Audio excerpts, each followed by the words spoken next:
டூடி entertainment Surya Jyothika தயாரிப்பில் பிரேம்குமார் இயக்கத்தில் கார்த்தி மற்றும் அரவிந்த் சாமி நடிக்கும் மெய்யழகன் செப்டம்பர் 27 முதல் உங்கள் அபிமான திரையரங்குகளில். தாவேகா மாநாட்டிற்கு அனுமதி வழங்குவதில் விழுப்புரம் மாவட்ட காவல்துறை மௌனம் காத்து வருவதாக அக்கட்சி நிர்வாகிகள் தெரிவித்தனர். தமிழக வெற்றி கழகத்தின் மாநாடு அடுத்த மாதம் 27ஆம் தேதிக்கு மாற்றப்பட்டு அதற்காக அனுமதி மற்றும் பாதுகாப்பு கோரி விழுப்புரம் மாவட்ட காவல்துறையிடம் அக்கட்சி சார்பில் மனு அளிக்கப்பட்டுள்ளது. இதுவரை காவல்துறை தரப்பில் பதில் தெரிவிக்கப்படாத நிலையில் விழுப்புரம் மாவட்ட காவல் கண்காணிப்பாளர் காவல்துறை அதிகாரிகளுடன் தீவிர ஆலோசனை மேற்கொண்டு வருவதாக தகவல் வெளியாகியுள்ளது. ராமநாதபுரத்தில் தேவர் ஜெயந்தி விழா அடுத்த மாதம் 30ஆம் தேதி நடைபெற உள்ள நிலையில் இதற்கு பாதுகாப்பு பணிக்காக விழுப்புரம் உள்ளிட்ட பிற மாவட்டங்களிலிருந்து செல்ல வேண்டிய சூழல் ஏற்பட்டுள்ளது.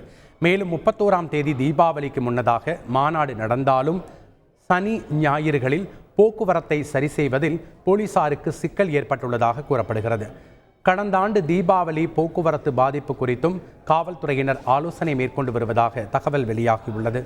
இந்நிலையில் மாநாட்டிற்கு அனுமதி வழங்குவதில் போலீசார் மௌனம் காத்து வருவதாக அக்கட்சி நிர்வாகிகள் தெரிவித்தனர். தாவேகா மாநாடு தொடர்பாக கட்சி நிர்வாகிகள் நாளை ஆலோசனை நடத்த உள்ளதாக தகவல் வெளியாகியுள்ளது.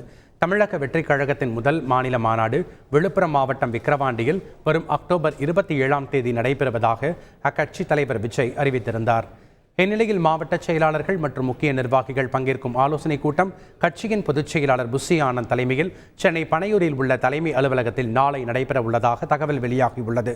மாநாடு தொடர்பாக முக்கிய முடிவுகள் மற்றும் முன்னேற்பாடுகள் குறித்து ஆலோசிக்கப்பட உள்ளதாக கூறப்படுகிறது. டூடி என்டர்டைன்மெண்ட் சூர்யா ஜோதிகா தயாரிப்பில் பிரேம்குமார் இயக்கத்தில் கார்த்தி மற்றும் அரவிந்த் சாமி நடிக்கும் மெய்யழகன் செப்டம்பர் 27 முதல் உங்கள் அபிமான திரையரங்குகளில்.